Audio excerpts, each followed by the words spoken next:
क्या आपने कभी सोचा है कि भगवान जगन्नाथ की मूर्ति बाकी देवताओं से इतनी अलग क्यों है? न पूरे हाथ है, न पैर, आंखें इतनी बड़ी-बड़ी, चेहरा भी बिल्कुल अलग। क्या ये कला अधूरी रह गई थी या फिर दिव्य रहस्य? ये कोई सामान्य मूर्ति नहीं, बल्कि भगवान श्री कृष्ण की दिव्य रूप है।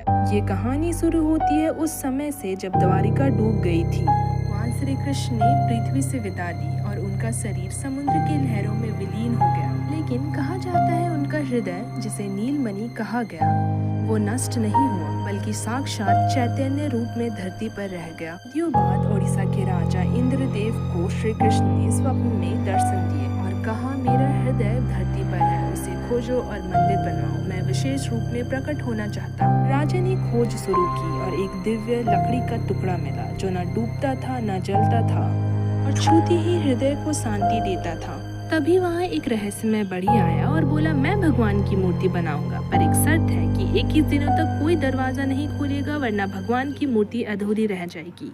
बढ़ई कक्ष के भीतर गया, दरवाजा बंद हो गया। कुछ दिनों तक आरी हथौड़ी की आवाज आती रही, फिर सब कुछ शांत हो गया। जैसे जैसे दिन बीतते गए, राजा चिंतित होता गया।